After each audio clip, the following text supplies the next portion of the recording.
Buen día, hermanos. Vivíamos nosotros en una zona de Lima que se llamaba La Molina, que es un poquito saliendo del centro de la ciudad. Pero en esa época asistíamos a la Iglesia Alianza de Miraflores. Y entonces, de La Molina, en 2 autos, íbamos los papás de Daniel, Lucho, Reina, con sus 3 hijos en ese momento, ¿no? Con Cristina, con Daniel y con Andrés. Y nosotros, ¿no? Nosotros 2, con Hans y Mark. Y a veces mi suegra estaba en la casa, o mi mamá, ¿no? Y entonces nos íbamos nos íbamos al culto, desde La Molina hasta Miraflores, en 2 autos. Un auto lo manejaba Lucy, ¿no? Mi esposa, donde iban todos los adultos. Y en mi auto iban todos los niños. Y entonces yo manejaba delante de la puerta de la Alianza de Miraflores, donde estaba el pastor Roberto Bastante, saludando a la gente que entraba. Y cuando pasábamos con el auto por delante, yo le decía a los chicos que iban en el auto, les decía, el que grita más fuerte recibe doble helado. Entonces pasaba mi auto y tú veías después, eran los 3 de Lucho y los 2 míos, los 5 gritando como descosidos en el auto, ¿no? Y todo lo hacía yo por molestarlo a Roberto, que era el pastor, ¿no? Entonces pasaba el auto y Roberto me ponía la cara, ¿no? Y a mí era chiste, pues, ¿no? Porque los enanos se divertían. Interesante es haberlos escuchado en ese momento gritar para recibir doble helado y saber que la próxima semana mi hijo predica en la iglesia y la siguiente semana Daniel, el hijo de Lucho, predica en la iglesia. Los que gritaban en el auto y nos divertíamos, ¿no? Ellos se criaron con una fe sencilla, simple, una fe que nos divertíamos, nos reíamos, y sin embargo, en sus corazones estaba firme la palabra del Señor, ¿verdad? Y ahora están ahí, porque cuando Huguito dijo el legado, en realidad el legado también para Lucho y para Reina, tener a su hijo dirigiendo la alabanza, dirigiendo escuela dominical y además predicando la palabra, es realmente para nosotros, esa es nuestra corona, ¿no es cierto? Nuestra corona acá. Muy bien, siglo XIV y XV. Hay una época, se llama el oscurantismo. Siglo XV y XVI, ¿no? ¿Qué cosa es la época del oscurantismo? La época medieval, la época del oscurantismo. Se conoce como la época donde la iglesia promovía la oscuridad bíblica para poder manipular a los creyentes. El oscurantismo se le llama oscurantismo porque se mantenía a la gente en la oscuridad del conocimiento, ¿no? La gente no tenía derecho a leer la Biblia. La Biblia muchas cosas estaba en latín y solamente los sacerdotes tenían acceso a la Biblia, ¿eh? Solamente los sacerdotes tenían acceso a la Biblia. Y mientras el pueblo no tenía acceso, el pueblo no tenía conocimiento de la verdad bíblica, no sabían, entonces ellos aprovechaban para venderle al pueblo conceptos que eran completamente fuera de la Escritura. Por ejemplo, las indulgencias. ¿Qué cosa eran las indulgencias? Eran permisos que tú recibías, perdones adelantados. Era un perdón adelantado que tú recibías cuando pagabas cierta cantidad de dinero. Entonces tú pagabas una ofrenda a la iglesia y recibías una indulgencia. En ese dinero que tú habías entregado, te permitía, te decía que tus pecados por el próximo año ya estaban cubiertos. O sea, todo lo que hicieras en el próximo año, con ese dinero que habías entregado a la iglesia, ya estaba cubierto. No hay problema. Ya el perdón se había dado con tu ofrenda. Se comprabas el perdón, ¿no? Y la gente buscaba eso para poder pecar. Porque ya pues había pagado, tenía la indulgencia, y entonces su pecado estaba perdonado, ¿no? Otra cosa que le enseñaban a la gente es la idolatría, ¿no? A adorar a San Pedro, a San Juan, a Matías, a cualquiera que se le ocurre el santo, y ya, pum, listo, ya a esa gente se le enseñaba a adorar. Y siempre todas las imágenes en ese tiempo tenían delante, a sus pies, una alcancía. Tú venías a orarle a cualquiera de los santos, pero para que el santo te escuchara, había que meter un poquito de dinero. Otra cosa que pasaba era que la gente estaba muriendo, y muchas veces la gente se moría ricos, y no querían dejarle su dinero a su familia. ¿Por qué? Porque odiaban a su familia, no querían saber nada con su familia. Y aparecía el cura de la parroquia y le ofrecía un lugar en el cielo. Y la frase que era muy conocida era: cuando suenan tus monedas en el fondo del arca, en ese momento tu lugar en el cielo está asegurado.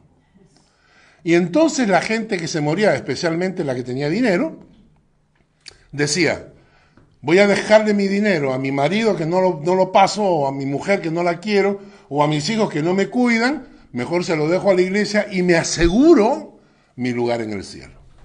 ¿Qué tal? Eso se conoce como la época del oscurantismo, de la oscuridad. Hasta que apareció un rebelde llamado Lutero. ¿Y qué fue lo que hizo Lutero? Lutero revolucionó todo, ¿no? Él comenzó a decir: cualquier enseñanza que no se encuadre con las Escrituras debe ser desechada, aunque haga llover milagros todos los días. Tomen eso. Aunque haga llover milagros todos los días. Si no encuadra con el Evangelio, debe ser desechada, ¿no? Otro pensamiento que él decía es: el dueño de un prostíbulo no peca menos que un pecador que no entrega el verdadero evangelio. Predicador que no entrega el verdadero evangelio. El prostíbulo es tan ruin como la iglesia de un falso predicador. Ahora, ¿qué fue lo que hizo Lutero? ¿Cuál fue la motivación de Lutero? Lutero decía: hay que exponer las Escrituras al pueblo. Hay que hacer que el pueblo escuche las Escrituras. Hay que hacer que el pueblo sea expuesto a la palabra de Dios, porque eso trae luz.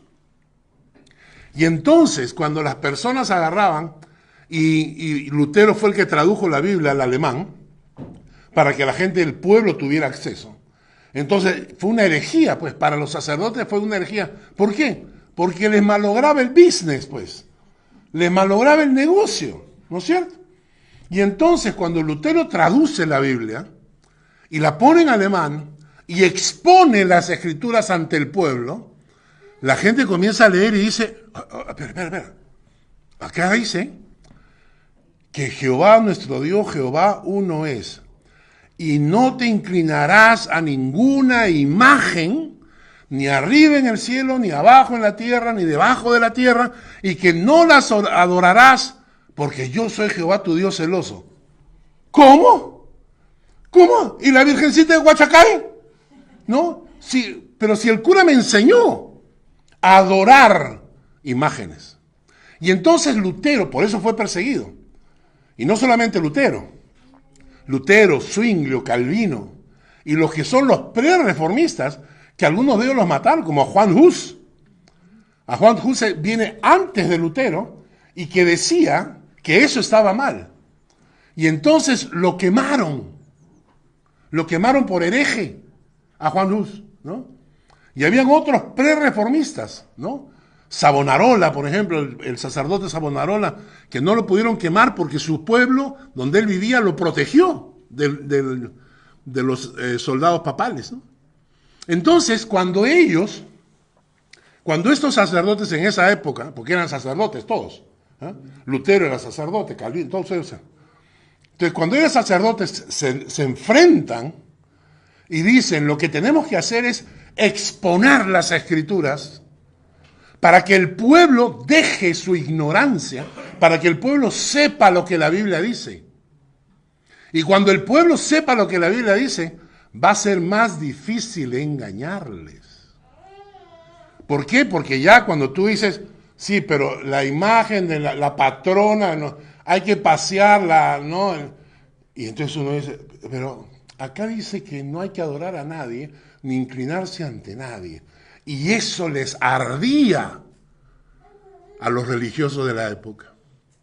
Porque ya no podían engañar al pueblo basado en la ignorancia del pueblo. Y esta es la frase que se acuña en el Salmo. La exposición de tus palabras alumbra. Cuando exponemos la palabra de Dios, viene luz al corazón de los hombres, que es algo que el diablo ha querido impedir. Porque si hay algo que el diablo quiere es eso, que no tengas acceso a la Escritura, ¿no? Ahora, pero ahí no quedó la cosa. Fue pasando el tiempo. Lutero produce la Reforma, ¿no? Comienza la gran Reforma. Y con el tiempo, a pesar de la Reforma y al mismo interior de la iglesia protestante y posteriormente de la iglesia evangélica, se comienzan a meter gente disfrazados de pastores. Y entonces Spurgeon fue un gran predicador que acuñó esta frase. Llegará el día en que en lugar de pastores alimentando a las ovejas, habrán payasos entreteniendo a las cabras. ¿Ya? Y miren el cuadro siguiente. Ahí tienen ustedes a el pastor Cash Luna disfrazado de astronauta para dar inicio a su congreso anual en Sancha 2021.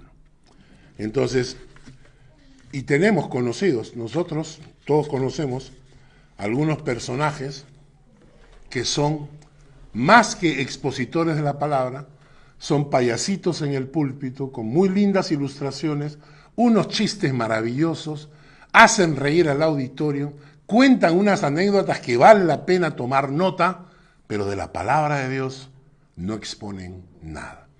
¿No? Entonces, ahí tenemos, yo los respeto y los dejo en su sitio, pero cuando alguien me habla y me dice, ay, yo soy un hincha de Dante Gebel, yo le digo, bueno, estás en tu camino.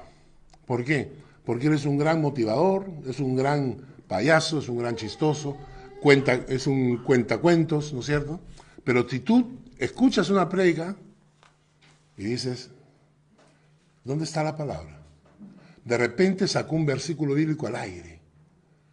Y cuando porque yo lo he escuchado, yo termino escuchando la prédica de él, muy entretenido, muchas ilustraciones buenas. Pero decir, he salido edificado en la palabra, no es verdad. ¿Me dio un montón de ideas? Sí. Pero edificado en la palabra, no. Y esto, hermanos, es lo que está ocurriendo muchas veces hoy en día. A mí me invitaron a una conferencia acá en Alemania, donde explicaban los nuevos modelos para las iglesias. Y los nuevos modelos para las iglesias eran 1 hora de alabanza con un grupo musical impresionante, que si no lo tienes en la iglesia lo contratas, ¿no? Y aunque sean creyentes o no importa. La cosa es que toquen bien. Entonces un concierto de 1 hora, adelante, para que todo el mundo salga motivado, saltando, ¡yeah, yeah, yeah! Y agarran esas canciones que te las repiten 70 veces, ¿no? Sí, Señor, tú vendrás, sí, Señor, y te tienen 20 minutos con sí, Señor, sí, sé que el Señor vendrá, pero repetir la misma canción. Y así, Y luego, y me dijeron, en mi cara, me dijeron, y luego una prédica, 15 minutos, 20, para no cansar al auditorio. O sea, exponer la palabra para no cansar al auditorio. Y luego, quieren que yo crea que esa gente que se convierte de esa manera, van a ser profundos en la palabra. Van a amar al Señor con todo su corazón, porque se convirtieron, pero que no se aburran. Hermanos, el salmo que nos toca hoy día es duro, pero nos habla de esto. Nos habla de la necesidad de exponer la Escritura para que la gente escuche la Escritura y la luz de Dios venga a su corazón. Salmos 119, versículos 129 y 130 nos dice: maravillosos son tus testimonios, por tanto los ha guardado mi alma. La exposición de tus palabras hace entender a los simples. La exposición de tus palabras alumbra y hace entender a los simples. Ahora, los expositores, los predicadores de la palabra, tenemos 3 modelos de predicación, ¿verdad? Y vamos saltando entre ellos, ¿no? El primer modelo, que es el más conocido, es el modelo temático. Es el que más le gusta a la gente, ¿no? Porque le pones un título marquetero, de marketing, así de publicidad, y la gente llega a la iglesia, ¿no? Por ejemplo, agarras y pones un título que diga ¿cómo matar a su esposa sin que nadie se dé cuenta? ¡Wow! Te llena la iglesia. Y te vienen toditos los maridos y te llenan la iglesia, ¿no? Y entonces tú agarras y comienzas a decir, han venido para escuchar cómo matar a su esposa sin que nadie se dé cuenta. Pero tú agarras y le predicas y le dices malas frases, insultar a tu esposa la mata, ¿no? Ofenderla la mata, no darle cariño la mata. Y entonces agarras la Biblia y les enseñas que hay muchas cosas que pueden matar el corazón de tu esposa en el matrimonio. ¿Pero ellos vinieron para escuchar eso? No, ellos vinieron por el título, ¿no? ¿Cómo matar a su esposa sin que nadie se dé cuenta? Entonces, hay muchas veces prédicas que son temáticas. Las prédicas temáticas nos gustan, porque muchas veces satisfacen un punto de nuestra necesidad, ¿no? Por ejemplo, temas como, vamos a tener una serie de cómo los esposos deben amar a sus esposas, ¿no? Entonces, durante toda esa serie, durante todo ese mes, las mujeres obligan a sus maridos a ir a la iglesia, ¿no? Para que escuchen. Esos son temáticos, temas, forma temática. ¿Saben cuál es el problema? Que para que tú desarrolles un tema sin equivocarte a la luz de la Biblia, tienes que tener tanto conocimiento de la palabra para no dejar de usar algún texto, ¿cierto? Porque si yo les digo a ustedes cómo amar a tu esposa y utilizo 5 versículos, alguien por ahí me dice, oye, pero acá hay un texto más, acá hay otro salmo más, acá hay un pasaje en Deuteronomio. Es decir, un tema temático es difícil que tú puedas exponerlo totalmente, porque siempre estás limitado. Pero, por ejemplo, a veces se utiliza esta forma de prédicas temáticas. En Navidad las usamos. Prédicas de Navidad, por ejemplo, ¿no? O prédicas por personajes también, ¿no es cierto? Cuando Huguito habló de Herodes, por ejemplo, ¿no? Etcétera, etcétera, ¿no? Es una forma temática. Y la otra forma es la forma textual y la forma expositiva. ¿Cuál es la diferencia? La prédica textual se basa en un versículo bíblico. Ustedes lo conocen porque a veces yo predico y me quedo en el versículo número 1. Eso es una prédica textual. Pero cuando agarro una porción, como el día de hoy, entonces se convierte en una forma expositiva. Es una prédica expositiva. Y ahí viene el nombre. La exposición de tu palabra alumbra. Por eso yo hace muchos años decidí utilizar el método expositivo en mis prédicas. No es lo más popular, no es lo más atractivo para muchos, porque a veces hay textos que son un poquito complicados, ¿no es cierto? No son tan payasitos ni nada por el estilo, pero cuando yo empecé a exponer la palabra, dije, la mejor manera de edificar a mi iglesia y de dejar en mi iglesia una herencia para la eternidad es exponer la Escritura. Agarrar el texto bíblico y exponerlo ante ustedes, ¿no? Y cuando ustedes escuchen y reciben esto, dice la palabra que nosotros somos como la flor de la hierba. Sécase la hierba, marchítase la flor, pero la palabra de Dios permanece para siempre. Yo he escuchado muchísimas prédicas y me han dado muchas ilustraciones y muchos ejemplos, pero las que se me quedaron en el corazón son las de la palabra de Dios. Entonces, cuando pasa el tiempo y yo agarro la palabra y la leo, me acuerdo. Me acuerdo que el predicador habló de este texto. Me acuerdo, ¿no es cierto? Por ejemplo, lo que ha pasado esta semana, ¿no? Cuando muchas personas de la iglesia me han dicho el camino de mentira que vimos la semana pasada. El camino de mentira ha quedado grabado en el corazón de ustedes. El camino de mentira. Y cuando venga en el futuro, alguno de ustedes va a decir, yo me acuerdo del salmo que se predicó sobre el camino de mentira. Entonces, nosotros en nuestra iglesia hemos decidido, desde hace mucho tiempo, exponer la Escritura. De vez en cuando tocamos temas de forma temática, ¿no? Pero en general, en su mayoría, usamos la exposición de la Escritura porque la exposición de la palabra alumbra. ¿De acuerdo? Hemos enseñado en esta iglesia, y estaba viendo en mis archivos, ¿no? Dos pioners, ¿cómo le llaman acá? Binder, ¿no? Estos gruesos, ¿no? De color amarillo. Tiene 670 páginas del Evangelio de Juan, que estudiamos por internet cuando estábamos en la pandemia. Hemos estudiado en la casa de Billy y Felicidad, hemos estudiado Primera y Segunda de Reyes, hemos estudiado Génesis, hemos estudiado Éxodo, Josué, Jueces hemos estudiado, todos los jueces, ¿no? Hemos estudiado Gálatas, el Evangelio de Juan, Primera, Segunda y Tercera de Juan.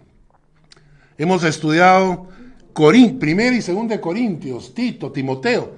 Todo eso lo hemos escuchado. Para muchos de ustedes es nuevo porque se han ido acoplando a la iglesia poco a poco, ¿no? Pero todo ese material lo hemos enseñado en la iglesia y vamos a tener que dar una segunda vuelta, ¿no? Hay que comenzar porque para muchos se quedaron en el camino, ¿no? Y ahora estamos preparando, estoy terminando de preparar el material para el barco, Hechos de los Apóstoles, ¿no? Tenemos 6 estudios, porque el domingo llegamos, el lunes, martes, miércoles, jueves, viernes y sábado, y el otro domingo regresamos. Son 6 estudios, ¿no? Y estoy terminando de preparar el material y está realmente buenísimo.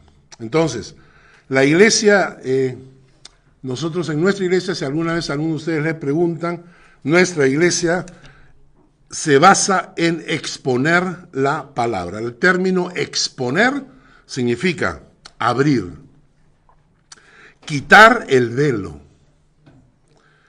desatar la escritura ante tu auditorio. Ahora, noten ustedes la responsabilidad que tiene el predicador. Imagínense ustedes lo que eso significa. Spurgeon, el que leímos hace un momento, Spurgeon, él a veces escribía y decía, esto es verdad, él decía, a veces antes de entrar a predicar, me tiemblan las piernas. Y alguien le preguntó, ¿por qué? Y él agarró y dijo, por la responsabilidad que tengo delante de Dios, de exponer la palabra en toda verdad y no equivocarme. Qué fuerte, ¿no? Y ojalá nosotros tembláramos cuando nos ponemos acá a predicar la palabra, la responsabilidad que tenemos, ¿no? Y ahora compartiendo esta responsabilidad con Daniel, con Hugo, mi hijo, están asumiendo una responsabilidad tan grande. No estamos acá para decirles a ustedes mi pensamiento o mi ideología o lo que a mí se me ocurre. Estamos acá para exponer lo que la palabra dice. Me guste o no me guste. Porque yo puedo encontrar un texto que no me gusta porque mi filosofía o mi ideología piensa diferente. No importa. Tú tienes que exponer la palabra como tal. ¿Ok? Así que tengamos cuidado con esto. Ahora,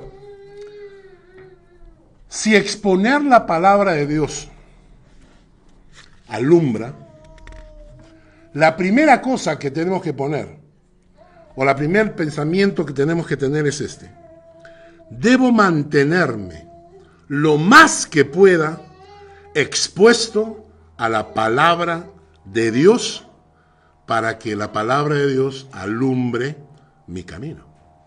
¿No es cierto? Es como cuando te bronceas. Cuando te vas a la playa y te bronceas, te pones al sol, ¿no es cierto? Y sales todo quemadito, todo doradito, ¿no? Cuando te expones al sol, te bronceas.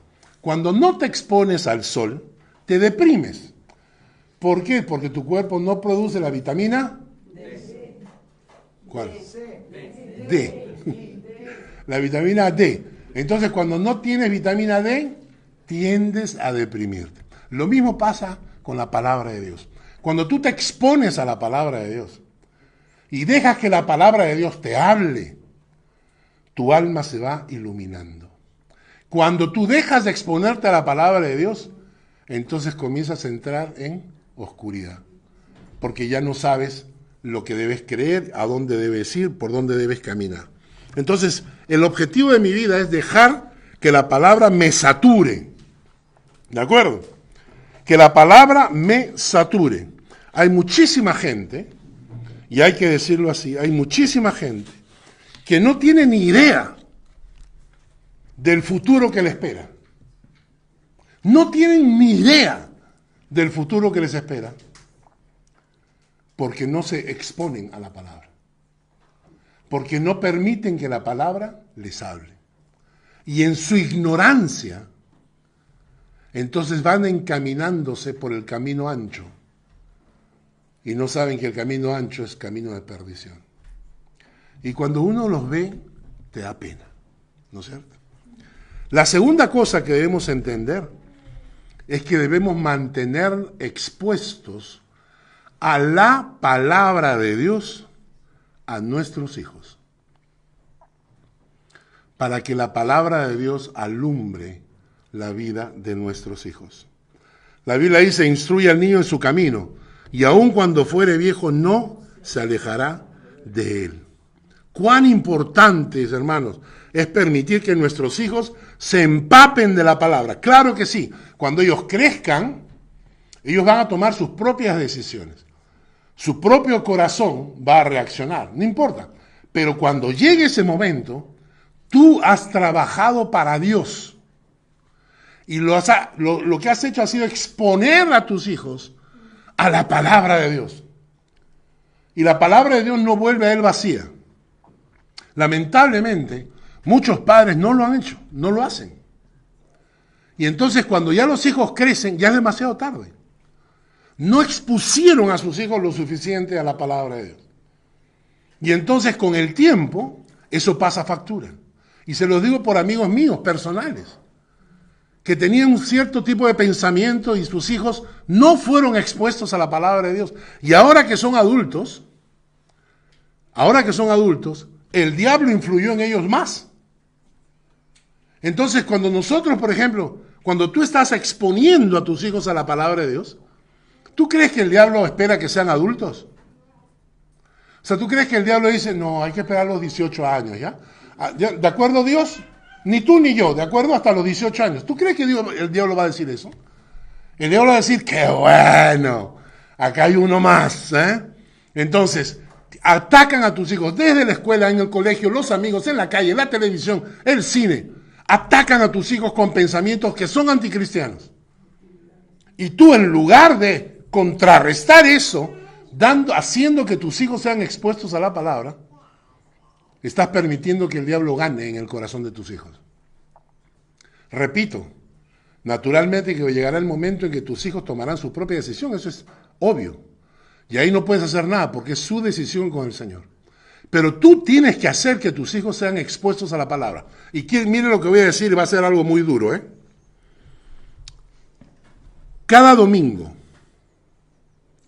que yo no vengo a escuchar la palabra de Dios, no solo me afecta a mí, estás afectando la vida de tus hijos.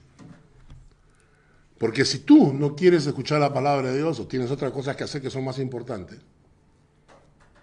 es tu vida. Eres adulto, es tu pellejo, es tu eternidad.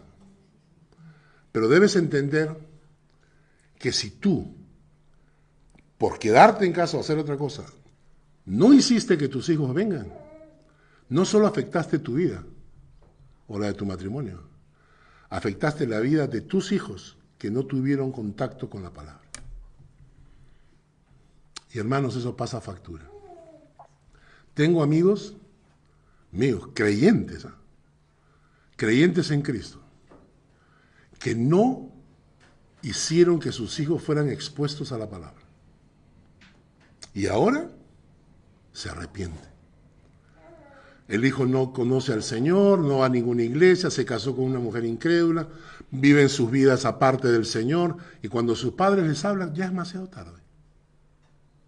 Tomaron malos caminos, decidieron ir por caminos equivocados, y ya está.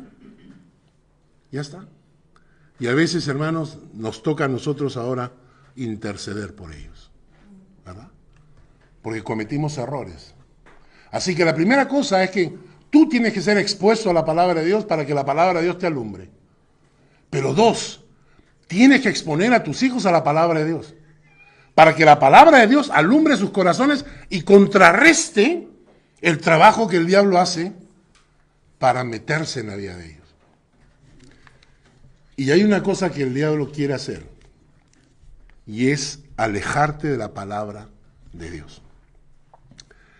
Y me encantó una ilustración.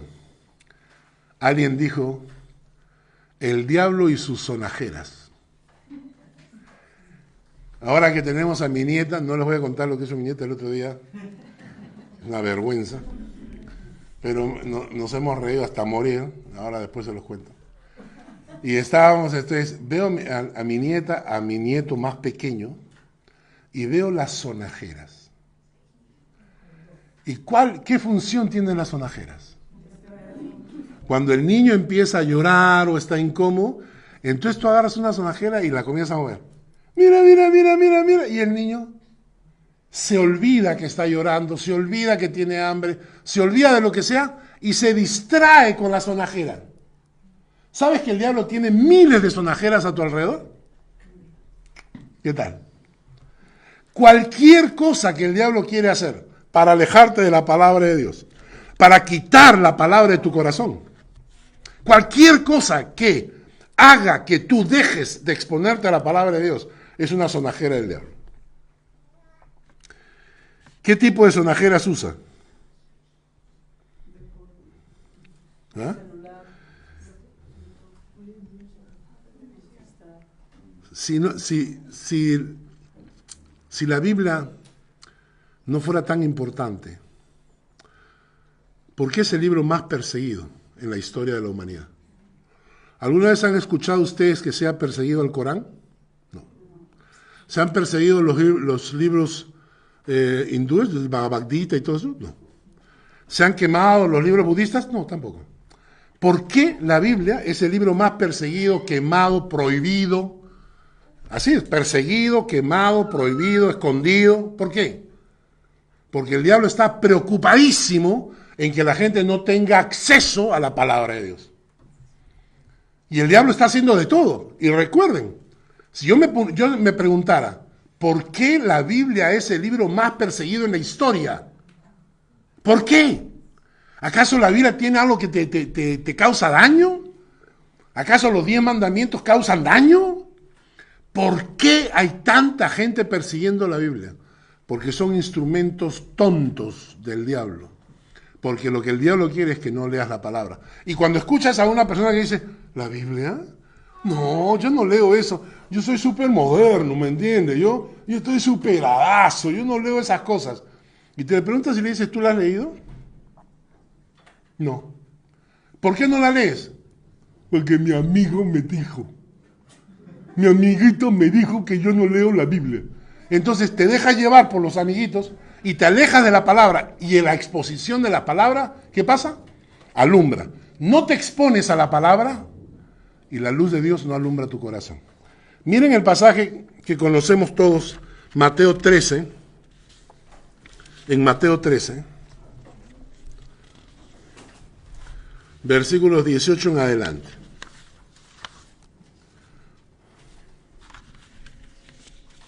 Mateo 13, versículo 18 en adelante. Esta es la parábola del sembrador que todos conocemos. Oíd pues vosotros la parábola del sembrador. Cuando alguno oye la palabra del reino y no la entiende, viene el malo y arrebata lo que fue sembrado en su corazón. Este es el que fue sembrado junto al camino. El que fue sembrado en pedregales, este es el que oye la palabra y al momento la recibe con gozo, pero no tiene raíz en sí, sino que es de corta duración. Pues al venir la aflicción o la persecución por causa de la palabra, luego tropieza. El que fue sembrado entre espinos, este es el que oye la palabra, pero el afán de este siglo y el engaño de las riquezas ahogan la palabra y se hace infructuosa. Mas el que fue sembrado en buena tierra, este es el que oye y entiende la palabra y da fruto y produce a 100, a 60 y a 30 por uno. Ahora, ¿notan ustedes cómo Jesús relaciona nuestras vidas y el tipo de nuestra fe directamente con la palabra de Dios? ¿Han notado? En los 4 casos, la parábola que Jesús menciona está directamente relacionada con la palabra. ¿Por qué? Porque el lugar que ocupe la palabra en tu corazón es el lugar que Dios ocupa en tu vida. El lugar que la palabra de Dios ocupa en tu corazón es el lugar que Dios ocupa en tu vida. El lugar, si hay algo que el diablo quiere hacer, es usar todos los medios para, uno, el texto que hemos leído, uno, arrebatar la palabra de tu corazón. Arrebatarla. Quitar la palabra de tu vida. Vamos a la iglesia a escuchar la palabra. No, hay que arrebatar la palabra. ¿Qué hago? ¿Qué hago? ¿Cómo hago para que no escuche la palabra? ¿Cómo hago? Hay que arrebatar la palabra. Punto 2. Hay que hacerlo tropezar para que se aleje de la palabra. Que vengan los problemas. Alguien me escribió hace unos días atrás, me contó su situación y me dijo, ay, pero ¿por qué el Señor me trata así? Yo hablé y le dije, ¿por qué le echas la culpa al Señor? ¿Por qué le echas la culpa al Señor? ¿Tú crees que todas tus pruebas vienen del Señor? ¿No será que uno está cosechando? ¿Ah? ¿No será que uno está cosechando? Si hay algo que el diablo quiere es eso, que te alejes del Señor por las pruebas. Y la tercera cosa que nos enseña la palabra, esta parábola, es que el diablo quiere ahogar tu fe. Quiere ahogar tu fe. ¿Cómo? Con afanes, riquezas y placeres. Noten ustedes esto, afanes, por algo estás afanoso, riquezas o placeres.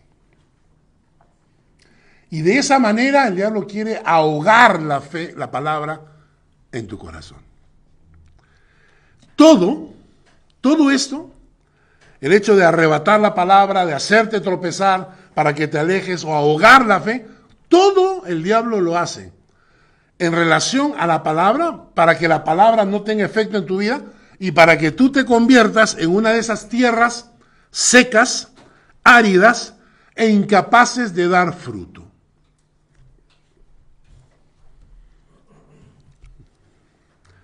¿Cuál de estas opciones vas a permitir en tu vida? ¿Cuál de estas opciones vas a permitir en tu vida? ¿Vas a dejar que el diablo te arrebate la palabra del corazón? ¿Vas a dejar que el diablo tome ventaja en tu vida o en la vida de tus hijos, alejándolos de la palabra? ¿Vas a permitir que los afanes, las riquezas y los placeres ahoguen la palabra en tu vida?